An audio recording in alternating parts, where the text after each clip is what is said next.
Hi, I'm Andy Brooke. I'm the founder of Maverick Diagnostics, and over the last 30 years I started my life as a vehicle technician.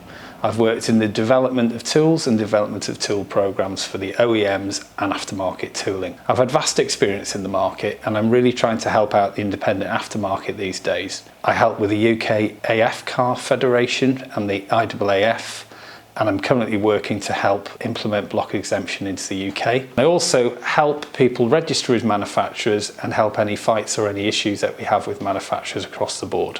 What do you want to do in the future? How do we prepare your workshop, and how do we prepare you for the future and how to make money, more importantly, and keep your doors open? I'm now trying to help the independent aftermarket and working with the IAAF and UK AF Car Federation to help implement CERMI and help stabilise block exemption in the UK post-Brexit. There's a lot of issues that we're going through currently with vehicle manufacturers and vehicle manufacturers not allowing us to use their software, etc. I'm one of the guys who's trying to help the independent aftermarket stay in business. So what do you need for your future? How do you prepare for your future? And how do you keep your workshop profitable into the future? I will explain. Let's start with a little bit of honesty. Like many of you out there, I'm a diagnostic tool hoarder. I've had most of the tools over the years, and I keep them in the cupboard just in case that one, I don't know, Land Rover Discovery 1 comes in and I need a tool to fix it. Most of you will then realise that all of these diagnostic tools have cost you a fortune over the years. How do you actually make money from buying diagnostic tools and using them? What is the best return on investment? Diagnostic methods back in the early days were very hit and miss. You basically depended on flash codes. When the mill light came on the vehicle, you had some basic diagnostic trouble codes. Not these days. If you're using OE equipment, they've got fully guided diagnostics and diagnostic functionality. But the equipment is only ever as good as the person using the equipment. So part of what you need to do is training. So let's just backtrack a little bit. How do I get return on investment for my tools? I may have bought a BMW tool, I may have bought a Jaguar Land Rover tool, I may have bought an aftermarket tool, you might have bought a snap-on tool, a launch, an Autel, or whatever's currently in the market. The thing is you've got to understand is you've got to book the customer in correctly to start off with, and you've got to charge for everything. Every other country I work in, and I work all over the world, charges an initial diagnostic fee. The initial diagnostic fee is very, very important for two reasons. First of all, you're getting paid for your time, but secondly, you're managing your customers' expectations when they come into the workshop. I remember years ago, we used to run a little garage in the village, and we'd have Mrs. Jones pop along with a 10-year-old Ford Fiesta, and we'd say, "Oh, Dave, just plug into that." We didn't charge her, didn't manage your expectations, and she used to be shocked when she suddenly got a bill for a new air mass meter or whatever was actually wrong with the vehicle. So manage your customers' expectations is part of the staging of charging an initial diagnostic fee.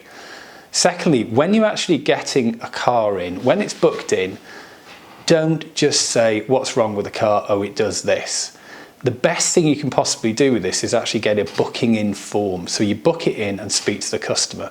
Questions such as, has it had a recent cam belt? Has anybody else worked on this vehicle? When did it happen? Does it do it when it goes uphill? Does it do it when it goes downhill? Does it do it when it's cold? Does it do it when it's hot? Write all these things down. Get a simple check-in form. This is what all the OEM dealers do, because it not only speeds up the time of the diagnostic process, but it helps you keep a record. Then if there's any fault that comes up in future, you can say, well, that's not why the vehicle came in. You've told me exactly why the vehicle's come in. So it backs up your story and it speeds up the process. What I do find in the aftermarket still today is people do what we call the dartboard of parts. The dartboard of parts is an interesting one, which is, I've seen a diagnostic trouble code and that must be the fault. The diagnostic trouble code is only the signpost to what the fault could be. For example, if you've got an air mass issue, the chances are the vehicle's got an air leak and there's nothing wrong with the air mass meter. If you've got a lambda issue, it could be the same. It could be that the cam belt's put on incorrectly. You need decent data. So half of the thing with decent data is finding it at the right sources. Don't Google it, there's very little point. Google will give you 15 different synopsises of what's wrong with your vehicle. I recently did that with myself for something which I couldn't find on all data on any system, and I didn't have the OE data. It led me completely up the garden path. It was actually a Mitsubishi, And I ended up finding the Mitsubishi data, which told me what it was in 5 minutes, where I'd spent 3 days messing around trying to work out what the hell was going on with it. First of all, you need to understand what a diagnostic tool is. So a modern vehicle is simply a collection of laptops on wheels. You could look at it this way, really. It's a set of microprocessors controlled by controlled area networks, CAN bus networks, or various other systems like DOIP that we've got these days. Diagnostic tools, and aftermarket tools particularly, are always behind what the vehicle manufacturers have. Diagnostic tools, and aftermarket tools rather, are reverse engineered from the OEM tool. So the OEM tool, the dealer diagnostic tool, and I used to do this myself, has a box connected to it, and we reverse engineer the signals that are going in and out of the vehicle. The problem is with that, by the time you've reverse engineered it, you're probably 3 years out of date, and also the manufacturers have changed the software on the vehicle. Many of the vehicles are updated over air, and the software is actually updated on the cloud for the vehicle manufacturer. This means they can add and take away chassis numbers on a daily basis as cars roll off the production line, and they can make any software modifications which they didn't at the factory. Because of course, as we all know, computers are not infallible, and vehicles, as they wear, the parameters change, and often the software can't cope with the parameter changes. I'm sorry to say to all aftermarket manufacturers, and I myself, I hold my hands up, I did work in aftermarket tool manufacturing, can't really be relied on 100%, because the data that you're getting is not entirely correct. The other part of it is really simple. If you buy a brand new module for a vehicle, let's talk about something easy like a BMW footwell module, which effectively is the body controller module on a BMW. If you program that with an aftermarket tool or a remote tool or whatever else and it goes wrong, BMW have no record of the programming of that module, which means the module goes in the bin and they can't accept it under warranty. If you program it with an original tool, guess what? They get a record of that and they can say, oh, this is what went wrong, and they can usually fix it. So there's many reasons why you should look at using OEM tools. Not just the data, not just the access, but the infallibility of them, really. Okay, the more effort, but the return on investment's much higher. You can charge a much higher hourly rate. You can charge that initial diagnostic fee. You can charge for your expertise. Most garages in the UK currently, and I'm speaking in 2024, their average hourly rate is £75 an hour. The average main dealer rate in the UK is £190 an hour. These are all statistics that I've got online just before I came here from Garage Hive. Thank you, Alex Lindley. And basically, you're not charging enough. If you've got OE tools and you can do the job, you need to put your hourly rates up to at least £125 an hour these days to really cover your costs and cover your skills. An OEM tool will give you decent return on investment as well. So you'll pay typically between 10 and 12 euros per hour for the tool. And that's not really an hour, because if you're actually carrying out a bit of programming at the time, it'll roll on for a couple of hours till you finish that piece of programming. So you're getting really good value for money. Aftermarket tools absolutely do have their place. I use them all the time. They do have the place for having a quick look and a scan through a vehicle and seeing what the issue is. Where the talent runs out is if you try and do any kind of module calibration or programming, and even reading decent live data from them is difficult because they're not very accurate. They are, after all, as I've said before, a reverse engineered tool. So these are some of the problems which lead to people making misdiagnosis and wasting their time and the customer's time.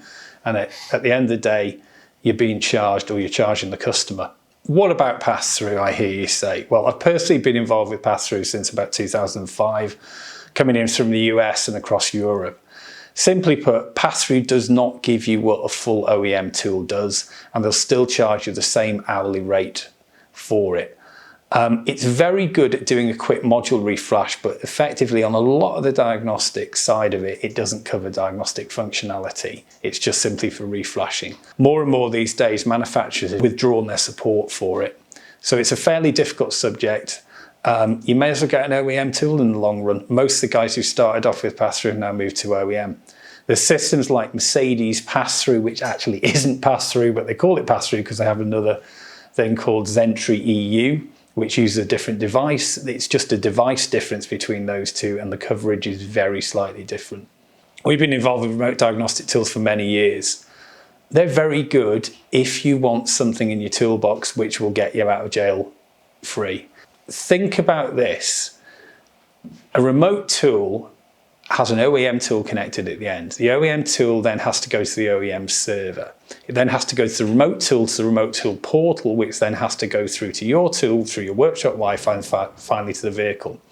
The latency, so the rate of speed that goes through, is far, far, far, far too slow to do any big files. So if you're doing a calibration file, something like a steering rack or something like an ADAS calibration, it is fabulous. It's very quick. It's done. It's about the same rate as using an OE tool in many cases. However, if your internet's a bit slow, their internet's a bit slow, or the OEM cloud is a bit slow, it's not going to work properly. So you can end up bricking modules and doing all sorts of horrible things with them. Generally, pretty good for quick files. However, more to the point, if you want to do bigger stuff, if you want to do calibrations, if you want to look through a vehicle, you're better off getting an OEM tool, because that's a better return on investment, because you're not paying someone else to do the job. It's the old why have a dog and bark yourself. Get the OEM tool and you'll make more money from it. But as I say, in a way, workshops should have one as a get out of jail free card for those cars they can't do. So what's the summary to all of this? Well, basically, one of the biggest things we're seeing in the market in 2024, particularly in Europe, I've just come back from the USA and looking at what they're doing over there, it's don't bury your head about change. Everybody's having this ups and downs, love and hate of EV and hybrid. If you look at the numbers and you look at the policies involved around this, the governmental policies, the green policies and everything else, these are here. They're not going away. So don't bury your head about EVs and hybrids. Hybrids are highly complex vehicles. They've got an engine. I was working on one the other day and it had 3 separate water pumps, 2 water heaters. Get to know them. They're complicated and they break quite a lot, hybrids, when they get to a high mileage particularly. And all this myth about EVs don't need fixing, utter rubbish. I'm fixing EVs all the time now. I'm finding cabling faults, battery faults, motor faults, inverter faults, suspension faults, you name it, it's out there. Learn about EVs. Don't just do a basic course, try and do a little bit more advanced, because they're here to stay whether you like it or not, I'm afraid. And I'm a massive petrol head. I own 6 V8s because I absolutely love them, but they're not going away. So the important thing is charge for everything. So I've just come back from the USA and over there, they literally have an itemised bill with 70 items on to discuss to the customer exactly what they've done to that vehicle. We opened the bonnet, we changed the air filter, we did this, we did that. It's all broken down and it's just there in front. And also, if you get that form to fill in initially with the customer and say, this is what we're going to look at, this is going to be initial diagnostic charge, then we'll call you with a breakdown of what we think it's going to cost, and do a proper diagnosis, a proper breakdown, nobody argues and they pay their bill. Then you're not scared to charge for your job. Using an aftermarket tool, as I said, it's still great. Nothing wrong with using an aftermarket tool. It's fast, it's dirty, it works, but don't do any involved jobs with it and don't expect it to do a newer car and don't expect the data to be reliable. Get the aftermarket tool out, have a quick look. There's lots of alternatives in the market which are nearly sort of OE. Things like Jaguar Land Rover SST, small service tools, will give you 100% read on Jaguar Land Rover products. Things like Voxcom, VagCom, lots of stuff out there which is nearly OE just to do that quick aftermarket read before you actually have to get the OE tool out. Many garages disagree with this. I've got to say, many of the specialists say, we got Otis out, we got Mercedes entry out, and we did the job in half the time. That's up to them, and it's up to you whether you still want to carry on with aftermarket. Use a real life technical data service as well. So, for example, we actually use master technicians. We ring them, we ask them what the problem is, we give them a DTC, and they work through to a fix. We don't use Google, we don't mess around like that. We actually want to know what the fault is, and what the expertise, and if there's any known faults or fixes for that. Don't skimp on that, because at the end of the day, that's your time as well. What I also use is things like All Data, which gives OEM data, or use OEM data full stop. So I'll subscribe probably for an hour or something like that to Land Rover to have a look on topics to see what the fault is. Biggest mistake, and I talked about it before, just don't Google stuff. It's a nightmare. Rabbit hole is all I can say. Rabbit hole, an echo chamber of people's own opinions on what they think the fault should be. It's actually hilarious. I used to be a moderator on a forum about Saabs, because I used to have a Saab garage, and after 2 days I just went, no, I'm not doing it anymore. Because people were arguing with me when I had the OEM data in front of me. I just thought, wow. Yeah, Google, forget it. So as I said, subscribe to a live vehicle tech support service if you can as well. That's really, really important. Get the best data possible. Another good point, modern world's moving on. Things are happening very quickly. Too many vehicles, too many types, too much complexity and too many diagnostic tools. Why don't you specialize? Have a look what vehicles are in your area. Have a look around, see what main dealers there are. See if there's a Ford dealer, a Vauxhall dealer, a Peugeot dealer, well, same thing these days, or whatever. Have a look around, look in the field and say, you know what, there's a lot of these cars in this area. Maybe I should specialise and think about doing that. I did it many years ago. We had a Saab garage and then we had an X-Parts, which many of you won't remember. It was a Rover and other things garage. And they do pretty well because people come to you because you're the expert. It also cuts down on an awful lot of time and effort because you'll have a car drive in. We used to have a Rover drive in and go, yeah, it's a head gasket, but that's probably because it was a Rover and they used to go all the time. But on the Saab side of it as well, I probably know the fault as soon as they drove me through the door. I'd get the description sheet off the customer and go, yeah, it's blah, blah, blah, you know, we know what it is. So on that side, you then need to look at OEM tools and then try to decide what you want to do, because that could cut down your bank of tools completely. You could become, say, I don't know, a German specialist where you do Mercedes, BMW and Volkswagen. Volkswagen, Audi, Seat, Skoda are all the same group. So you look at that, you've got 3 tools, you're charging a decent hourly rate and you've done the training. You've done a 2-day training course on Otis, you've done a 2-day training course on Mercedes, and you can probably get there and start working and earning some decent money and market into your area. That's another way. And on that front, get as much training as possible. There's some brilliant online training service providers. I'm going to be biased because we actually have an affiliation with the ATA. ATA has lots and lots of courses. I think it's like 200 quid a year and you can have 60 courses or something like that online if you don't have time to go out. The stuff you learn is amazing. I'm constantly learning. I love this kind of training, particularly because you can sit at home and just do it, go through it on your phone even. But learn, you know, that's it. So the other thing is, all of this comes at a bit of a cost. And the cost is really additional things, like you're going to need a decent IT infrastructure in your building. Ideally, you need wired computers. So a router sat in the corner behind 26 vans is not going to suffice these days with 3 mega broadband. You need at least 30 plus these days to plug your tools in, to update them and keep them going properly. So look at decent IT infrastructure. Cloud-based diagnostics, exactly what it says they are. Everything's on the cloud. It gets downloaded to your machine, which ultimately gets downloaded to the car. That's a real key thing. Look at IT infrastructure. And also, you're going to need a bit of IT support for that. This is a new fee. Many of the customers of Maverick have been doing this for years, particularly the bigger workshops where they fix the cars, we do the IT, and we look after their IT infrastructure if needed, because we have partners that go out and do that sort of thing as well. So that's really important. Things like, don't try and run an OE tool off your mobile phone. That's going to end in tears. As soon as your phone rings, you're going to brick the car. So invest, decent IT infrastructure as well. Final thing, absolutely final. We're in 2024. Why haven't you already invested? If you want to stay in the automotive aftermarket and the independent aftermarket particularly, start to invest now, start to invest in training, start to invest in infrastructure. You're going to say, oh no. I recently went to a workshop where the guy said to me, I don't invest in training because I'm scared my guy's going to leave. I thought, your guys are going to leave anyway, because as soon as anybody offers them training or they're going to go to a higher level, they're going to leave you, mate. It's just a really sad future for that kind of workshop.